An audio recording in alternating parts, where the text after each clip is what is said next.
Air India AI-171 പ്രാഥമിക അന്വേഷണ റിപ്പോർട്ടിൽ ചില വെളിപ്പെടുത്തലുകൾ ഉണ്ടായിട്ടുണ്ട്. ഇത് വ്യോമയാന ലോകത്ത് ഒരു പുതിയ നിഗൂഢത സൃഷ്ടിച്ചു. അപകടത്തിന് ഏതാനും നിമിഷങ്ങൾക്ക് മുമ്പ് ആരാണ് രണ്ട് എഞ്ചിനുകളുടെയും ഇന്ധന സ്വിച്ചുകൾ റൺ പൊസിഷനിൽ നിന്ന് കട്ട് ഓഫ് പൊസിഷനിലേക്ക് മാറ്റിയത്? ഇന്ധനം ഓഫായതിനു ശേഷം രണ്ട് എഞ്ചിനുകളും ശ്വാസം മുട്ടാൻ തുടങ്ങിയപ്പോൾ ഒരു പൈലറ്റ് ഇന്ധനം ഓഫാക്കിയത് എന്തുകൊണ്ടാണെന്ന് ചോദിച്ചു. അതിന് മറ്റേ പൈലറ്റ് ഞാനത് ചെയ്തില്ലെന്ന് പറഞ്ഞു. ഇത്രയും നിർണായകമായ ടേക്ക് ഓഫ് സമയത്ത് ഒന്നല്ല, രണ്ട് എഞ്ചിനുകളുടെയും ഇന്ധന സ്വിച്ചുകൾ ഓഫാക്കിയതിൻ്റെ കാരണമെന്താണ്? സ്വിച്ചുകളിൽ എന്തെങ്കിലും തകരാറുണ്ടായിരുന്നോ? പൈലറ്റ് അത് മനഃപൂർവ്വം ചെയ്തതാണോ അതോ ഏതെങ്കിലും മോശം പ്രവർത്തനത്തിൻ്റെ ഫലമായിരുന്നോ? പൈലറ്റ് മനഃപൂർവ്വം ആത്മഹത്യ ചെയ്ത സമാനമായ മറ്റ് അപകടങ്ങൾ ചരിത്രത്തിലുണ്ടായിട്ടുണ്ട്. അവർക്കും AI-171 പൊതുവായുള്ളത് എന്താണ്? ഇന്ന് നമ്മൾ ആഴത്തിൽ പോയി ഈ പ്രശ്നം മനസ്സിലാക്കാൻ ശ്രമിക്കും.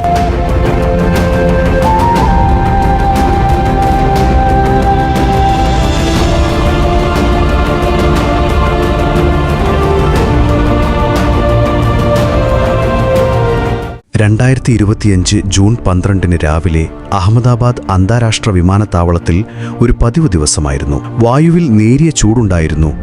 ആകാശം തികച്ചും തെളിഞ്ഞിരുന്നു. ചില വിമാനങ്ങൾ ടെർമിനലിൽ നിൽക്കുന്ന യാത്രക്കാരെ കയറ്റുന്നുണ്ടായിരുന്നു. ചിലത് ടാക്സി ഘട്ടത്തിലായിരുന്നു. റൺവേയിലായിരിക്കുമ്പോൾ ഓരോ 5 മിനിറ്റിലും ഒരു വിമാനം ലാൻഡിംഗ് അല്ലെങ്കിൽ ടേക്ക് ഓഫ് ചെയ്തുകൊണ്ടിരുന്നു. ഈ ജനക്കൂട്ടത്തിനിടയിൽ ഒരു എയർ ഇന്ത്യ ബോയിങ് 7878 ഡ്രീം ലൈനറും നിൽക്കുന്നുണ്ടായിരുന്നു. അതിൻ്റെ ടെയിൽ നമ്പർ VTNB ആയിരുന്നു.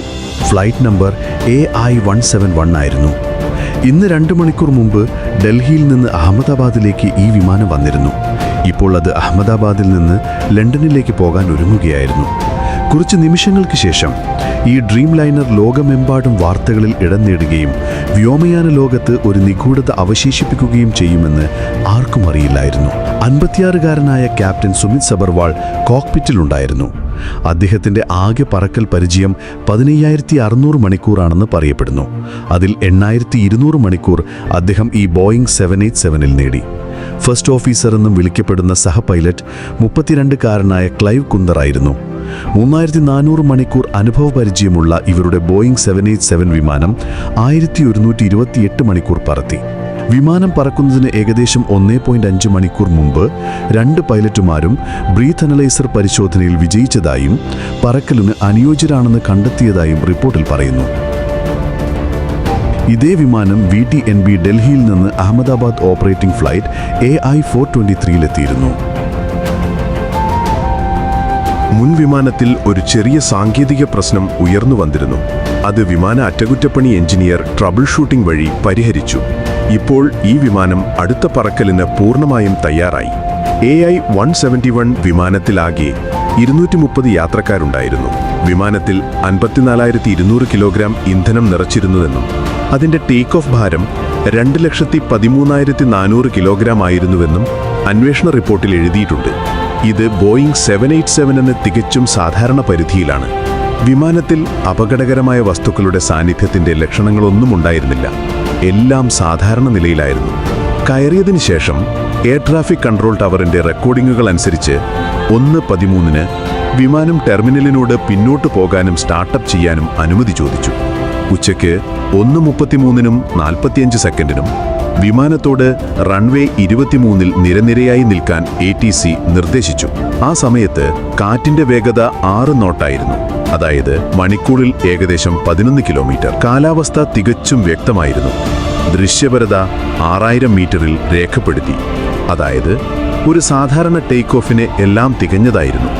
പറന്നുയരാൻ അനുമതി ലഭിച്ച ശേഷം ഉച്ചയ്ക്ക് 1:37-നും 37 സെക്കൻഡിനും പൈലറ്റ് ത്രസ്റ്റ് ലിവർ ഉയർത്തി വേഗത കൂട്ടാൻ തുടങ്ങി. ഈ പറക്കലിൽ ടേക്ക് ഓഫ് ചെയ്യുന്നത് സഹ പൈലറ്റ് ക്ലൈവ് കുന്ദറായിരുന്നുവെന്ന് ഓർമ്മിക്കുക. ക്യാപ്റ്റൻ സുമിത്തിന്റെ പങ്ക് നിരീക്ഷിക്കുക മാത്രമായിരുന്നു. മെച്ചപ്പെടുത്തിയ എയർബോൺ ഫ്ലൈറ്റ് റെക്കോർഡർ ഡാറ്റ അനുസരിച്ച് വിമാനം 1:38 PM 33 സെക്കൻഡിൽ V1 വേഗത കൈവരിച്ചു. ഇത് 153 നോട്ട് അല്ലെങ്കിൽ 283 km/h വേഗതയാണ്. അതിനുശേഷം ടേക്ക് ഓഫ് നിർത്താൻ കഴിയില്ല. 2 സെക്കൻഡുകൾക്ക് ശേഷം VR വേഗതയും കൈവരിക്കപ്പെട്ടു. അത് 155 നോട്ടാണ്. തുടർന്ന് 1:38 PM 39 സെക്കൻഡിൽ വിമാനം പറന്നുയർന്നു. ഇവിടെ വരെ നടന്നതെല്ലാം സാധാരണമായിരുന്നു. CCTV ദൃശ്യങ്ങൾ പരിശോധിച്ചാൽ ലിഫ്റ്റ് ഓഫ് ചെയ്യുന്നതുവരെ എല്ലാം സാധാരണമായി കാണപ്പെടുന്നു. എന്നാൽ ഇതിനുശേഷം സംഭവിച്ചത് എല്ലാം മാറ്റിമറിച്ചു. ഏകദേശം 3 സെക്കൻഡുകൾക്ക് ശേഷം വിമാനം 180 നോട്ട് വേഗത കൈവരിച്ചു. അതായത് പറന്നുയർന്ന് 3 സെക്കൻഡ് കഴിഞ്ഞിട്ടും എഞ്ചിൻ ത്രസ്റ്റ് ഉൽപ്പാദിപ്പിക്കുന്നുണ്ടായിരുന്നു. എൻഹാൻസ്ഡ് എയർക്രാഫ്റ്റ് ഫ്ലൈറ്റ് റെക്കോർഡറിന്റെ സഹായത്തോടെ ഇതിനുശേഷം എഞ്ചിൻ 1ന്റെയും എഞ്ചിൻ 2ന്റെയും ഇന്ധന കട്ട് ഓഫ് സ്വിച്ചുകൾ 1 സെക്കൻഡിന്റെ ഇടവേളയിൽ റൺ പൊസിഷനിൽ നിന്ന് കട്ട് ഓഫ് പൊസിഷനിലേക്ക് മാറിയതായി കണ്ടെത്തി. എഞ്ചിനുകളുടെ ഇന്ധന വിതരണം ഇപ്പോൾ വിച്ഛേദിക്കപ്പെട്ടു. അവയുടെ N1, N2 മൂല്യങ്ങൾ വേഗത്തിൽ കുറയാൻ തുടങ്ങി. അതായത് എഞ്ചിനുകളുടെ ത്രസ്റ്റ് വേഗത്തിൽ കുറയാൻ തുടങ്ങി. കോക്പിറ്റിന്റെ എല്ലാ ശബ്ദങ്ങളും രേഖപ്പെടുത്തുന്ന കോക്പിറ്റ് വോയിസ് റെക്കോർഡറിൽ ഈ ഘട്ടത്തിൽ ഒരു പൈലറ്റ് പറയുന്നത് കേട്ടു: നിങ്ങൾ എന്തിനാണ് ഇന്ധന സ്വിച്ച് കട്ട് ചെയ്തത്? മറ്റൊരാൾ പറഞ്ഞു: ഞാൻ ചെയ്തില്ല. ഏതു പൈലറ്റ് ഈ ചോദ്യം ചോദിച്ചുവെന്നും ഏതു പൈലറ്റ് ഉത്തരം പറഞ്ഞുവെന്നും അന്വേഷണ സംഘം ഇതുവരെ കണ്ടെത്തിയിട്ടില്ല.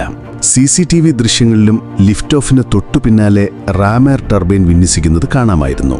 ഇതിനെ ചുരുക്കത്തിൽ റാഡ് എന്നും വിളിക്കുന്നു. എഞ്ചിൻ ഓഫാക്കുമ്പോൾ യാന്ത്രികമായി വിന്യസിക്കുന്ന ഒരു അടിയന്തര പവർ സ്രോതസ്സാണിത്. വിമാനത്തിന്റെ പ്രധാന വൈദ്യുത സംവിധാനം പ്രവർത്തിപ്പിക്കാൻ ഈ പവർ ഉപയോഗിക്കുന്നു. എലിയുടെ വിന്യാസം വിമാനത്തിൽ അസാധാരണമായ എന്തോ സംഭവിച്ചിട്ടുണ്ടെന്നതിന്റെ സൂചനയാണ്. വിമാനം അതിവേഗം ഉയരം നഷ്ടപ്പെടുന്നതായും EFR ഡാറ്റയും ഇത് സ്ഥിരീകരിച്ചു. കാരണം ആ സമയത്ത് 2 എഞ്ചിനുകളുടെയും N2 മൂല്യങ്ങൾ അവയുടെ ഏറ്റവും കുറഞ്ഞ അനുയോജ്യമായ വേഗതയ്ക്ക് താഴെയായി. മെയ്ഡേയുടെ ദുരിത സിഗ്നൽ ATC റെക്കോർഡിംഗുകളിൽ ഉച്ചയ്ക്ക് 1:39:05 രേഖപ്പെടുത്തിയിട്ടുണ്ട്. ATC കോൾ സൈൻ ആവശ്യപ്പെട്ടപ്പോൾ പ്രതികരണമൊന്നും ലഭിച്ചില്ല. കൂടാതെ വിമാനത്താവള അതിർത്തിക്ക് പുറത്ത് വിമാനം തകർന്നു വീഴുന്നത് ATC കണ്ടതോടെ അടിയന്തര പ്രതികരണം ഉടൻ തന്നെ സജീവമാക്കി. റൺവേ 23-ൽ നിന്ന് 1600 മീറ്റർ അകലെയുള്ള ഒരു ആർമി മെഡിക്കൽ കോർപ്സ് കെട്ടിടത്തിന്റെ ചിമ്മിനിയിൽ വിമാനം ആദ്യമിടിച്ചു. തുടർന്ന് BJ മെഡിക്കൽ കോളേജ് ഹോസ്റ്റലിലും ഇടിച്ചു. ആദ്യ ഇമ്പാക്ട് പോയിന്റിൽ നിന്ന് ഏകദേശം 1000 അടി നീളവും 400 അടി വീതിയുമുള്ള സ്ഥലത്ത് മുഴുവൻ അവശിഷ്ടങ്ങളും വ്യാപിച്ചു. ഈ അപകടത്തിൽ 12 ക്രൂ അംഗങ്ങളും 229 യാത്രക്കാരും മരിച്ചു. അതേസമയം നിലത്തുണ്ടായിരുന്ന 19 പേരും ഈ അപകടത്തിന് ഇരയായി. അടിയന്തര എക്സിറ്റിന് സമീപം ഇരയായതിനാൽ ഒരു യാത്രക്കാരന് മാത്രമേ എങ്ങനെയോ രക്ഷപ്പെടാൻ കഴിഞ്ഞുള്ളൂ. 15 പേജുള്ള ഈ പ്രാഥമിക അന്വേഷണ റിപ്പോർട്ടിൽ എല്ലാം വിശദമായി എഴുതിയിട്ടുണ്ട്. അപകടത്തിന് ശേഷം ഫ്ലാപ്പ് ഹാൻഡിൽ അസംബ്ലി അവശിഷ്ടങ്ങളിൽ കണ്ടെത്തി. അത് 5 ഡിഗ്രി ഫ്ലാപ്പ് പൊസിഷനിലായിരുന്നു. ഇത് ഒരു സാധാരണ ടേക്ക് ഓഫ് ഫ്ലാപ്പ് സെറ്റിംഗ് ആണ്. ഇത് EFR ഡേറ്റയും സ്ഥിരീകരിച്ചു. ലാൻഡിംഗ് ഗിയർ ലിവർ താഴേക്കുള്ള സ്ഥാനത്ത് കണ്ടെത്തി. ത്രസ്റ്റ് ലിവർ തീർച്ചയായും കത്തിയിരുന്നു, പക്ഷേ ക്രാഷ് വരെ ഫോർവേഡ് പൊസിഷനിലായിരുന്നു. ഏറ്റവും പ്രധാനപ്പെട്ട കാര്യം, ഇന്ധന നിയന്ത്രണ സ്വിച്ചുകൾ റൺ പൊസിഷനിൽ കണ്ടെത്തി. അതായത് അപകടത്തിന് മുമ്പ് പൈലറ്റുമാർ ഇന്ധന സ്വിച്ച് വീണ്ടും ഓണാക്കിയിരുന്നു. ഇപ്പോൾ ഈ ഇന്ധന സ്വിച്ചുകൾ സാധാരണയായി രൂപകൽപ്പന ചെയ്തിരിക്കുന്നത് ഒരു മനുഷ്യന് മാത്രമേ അവ ഓഫാക്കാനോ ഓണാക്കാനോ കഴിയൂ എന്ന രീതിയിലാണ്. 2 സ്വിച്ചുകളുടെയും ഇടതും വലതും ഒരു ലോക്കിംഗ് സംവിധാനം നൽകിയിട്ടുണ്ട്. സ്വിച്ച് അബദ്ധത്തിൽ ഓണാക്കുകയോ ഓഫാക്കുകയോ ചെയ്യുന്നതിൽ നിന്ന് സംരക്ഷിക്കുക എന്നതാണ് ഈ ലോക്കിംഗ് മെക്കാനിസത്തിന്റെ ജോലി. പൈലറ്റ് എഞ്ചിന്റെ ഇന്ധനം തുറക്കേണ്ടി വരുമ്പോഴെല്ലാം പൈലറ്റിന്റെ 2 കൈകളും ഉപയോഗിക്കേണ്ടത് ആവശ്യമാണ്. ഒരു കൈകൊണ്ട് ലോക്ക് തള്ളുകയും മറു കൈകൊണ്ട് സ്വിച്ച് മുകളിലേക്കോ താഴേക്കോ വലിക്കുകയും ചെയ്യുന്നു.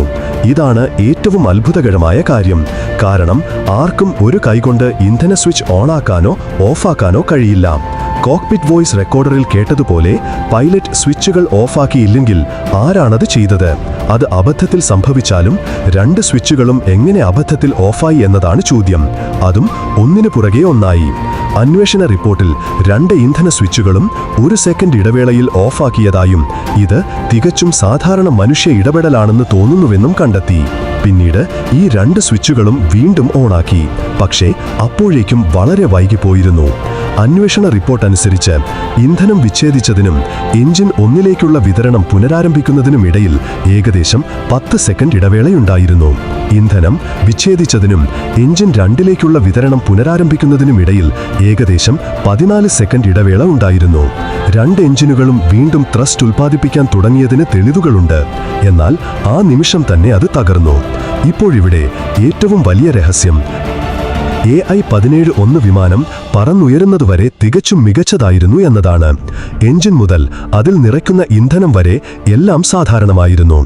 AI-17-1 ഇന്ധനം നിറച്ച ഇന്ധന ടാങ്കറിൽ നിന്ന് അന്വേഷണ സംഘം ഇന്ധന സാമ്പിളുകൾ എടുത്ത് ലാബിൽ പരിശോധിച്ചെങ്കിലും അതിലൊരു പ്രശ്നവും കണ്ടെത്തിയില്ല. എല്ലാം തികഞ്ഞതാണെങ്കിൽ ഇന്ധന സ്വിച്ചുകൾ മനഃപൂർവ്വം ഓഫാക്കിയത് എന്തുകൊണ്ടാണ്? അതോ അവയുടെ ലോക്കിംഗ് സംവിധാനം തകരാറിലായതോ? മറ്റൊരു പ്രധാന കാര്യം കൂടി റിപ്പോർട്ടിൽ പരാമർശിക്കുന്നുണ്ട്. അതായത് 2018-ൽ FAA ഒരു പ്രത്യേക എയർ യോഗ്യതാ വിവര ബുള്ളറ്റിൻ പുറത്തിറക്കിയിരുന്നു. അതിൽ ഇന്ധന നിയന്ത്രണ സ്വിച്ച് ലോക്കിംഗ് സവിശേഷത പുറത്തുവരാനുള്ള സാധ്യത പരാമർശിക്കപ്പെട്ടു. യായും അപകടത്തിലായിരുന്നു. അതായത് ഇന്ധന സ്വിച്ച് പുറത്തുവരുന്നതിന്റെ ലോക്കിംഗ് സവിശേഷത എവിടെയെങ്കിലും തീർച്ചയായും അപകടത്തിലായിരുന്നു. ബോയിംഗ് 737 വിമാനങ്ങളുടെ ഓപ്പറേറ്റർമാരുടെ പരാതിയിലാണ് ആപ്പിൾ എന്നുമറിയപ്പെടുന്ന ഈ ബുള്ളറ്റിൻ പുറത്തിറക്കിയത്. അതായത് ബോയിംഗ് 737ന്റെ ചില വിമാനങ്ങളിൽ ഈ പ്രശ്നം നേരത്തെ റിപ്പോർട്ട് ചെയ്യപ്പെട്ടിട്ടുണ്ട്. ലോക്കിംഗ് സവിശേഷതയും ഉൾപ്പെടുന്ന ഇന്ധന നിയന്ത്രണ സ്വിച്ച് രൂപകൽപ്പന വ്യത്യസ്ത ബോയിംഗ് വിമാന മോഡലുകളിൽ സമാനമാണ്. ഇതിൽ പാർട്ട് നമ്പർ 4TL8373Dയും ഉൾപ്പെടുന്നു. എയർ ഇന്ത്യ ഫ്ലൈറ്റ് AI-171 ഉപയോഗിച്ചിരുന്ന വിമാനം VTA-NBയിലും ഇതേ ഭാഗം സ്ഥാപിച്ചിരുന്നു. 7 വർഷം മുമ്പ് ചില ഇന്ധന നിയന്ത്രണ സ്വിച്ചുകളുടെ ലോക്കുകൾ വിച്ഛേദിക്കപ്പെട്ട അവസ്ഥയിൽ സ്ഥാപിച്ചിട്ടുണ്ടെന്ന് FAA മുന്നറിയിപ്പ് നൽകിയിരുന്നു. എയർ ഇന്ത്യ ഈ പരിശോധന ഒഴിവാക്കിയത് അത് നിർബന്ധമല്ലെങ്കിലും FAAയുടെ ഒരു ഉപദേശം മാത്രമായിരുന്നു. എന്നാൽ മറുവശത്ത് വിമാനത്തിന്റെ ഇന്ധന സ്വിച്ച് ലോക്കിംഗ് സംവിധാനം തകരാറിലാണെന്നും ടേക്ക് ഓഫ് ചെയ്യുമ്പോൾ ആ സ്വിച്ച് അബദ്ധത്തിൽ ഓഫായെന്നും അനുമാനിക്കുകയാണെങ്കിൽ ഇത്രയും വലിയ യാദൃച്ഛികത എങ്ങനെയാണ് സംഭവിച്ചത്?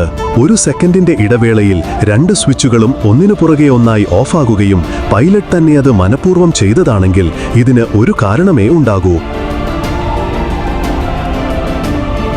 അത് ആത്മഹത്യയാണ്.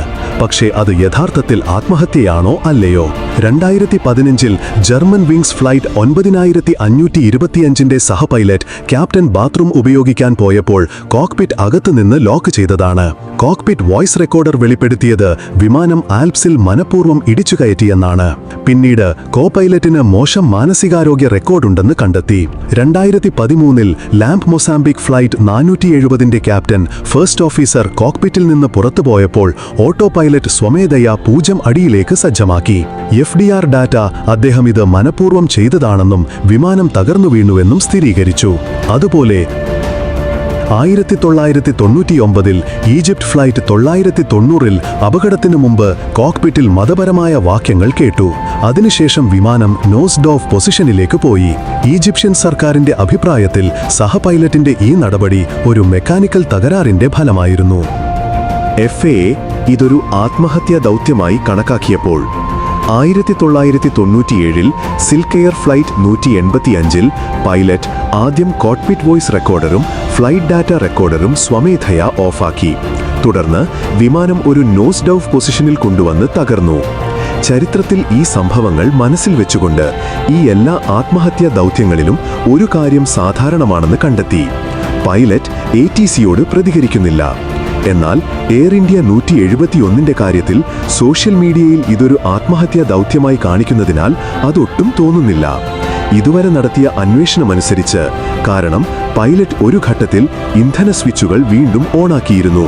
ഉദ്ദേശ്യം മറ്റെന്തെങ്കിലും ആയിരുന്നെങ്കിൽ അവരത് ഓണാക്കില്ലായിരുന്നു. രണ്ടാമതായി, ഇരുവരും നന്നായി പ്രതികരിക്കുന്നവരായിരുന്നു. അപകടത്തിന് 2 സെക്കൻഡ് മുമ്പ് അവർ മെയ്ഡേയുടെ ഒരു ദുരിത സിഗ്നലും ATCക്ക് നൽകി. മൂന്നാമതായി, അപകടത്തിന് കുറച്ച് സെക്കൻഡ് മുമ്പ് വിമാനത്തിന്റെ നോസ് മുകളിലേക്ക് കാണപ്പെട്ടു. ഫ്ലൈറ്റ് ഡേറ്റയും അത് സ്ഥിരീകരിച്ചു. അതായത് എഞ്ചിനുകൾ വീണ്ടും ത്രസ്റ്റ് നൽകുമെന്നും വിമാനം വീണ്ടും മുകളിലേക്ക് ഉയരുമെന്നും അവർ പ്രതീക്ഷിച്ചിരുന്നു. ഇത് മനഃപൂർവ്വം ചെയ്തതാണെങ്കിൽ ലിഫ്റ്റുകൾ ടേക്ക് ഓഫ് സ്ഥാനത്ത് നിർത്തുന്നതിന്റെ അർത്ഥമെന്താണ്? ഇതിനെക്കുറിച്ച് നിങ്ങളുടെ അഭിപ്രായം എന്താണ്? കമന്റ് വിഭാഗത്തിൽ എന്നോട് പറയൂ. ഈ വീഡിയോ നിങ്ങൾക്ക് ഇഷ്ടപ്പെടുകയും പങ്കിടുകയും ചെയ്യുമെന്ന് ഞാൻ പ്രതീക്ഷിക്കുന്നു. അടുത്ത മികച്ച വീഡിയോയിൽ കാണാം.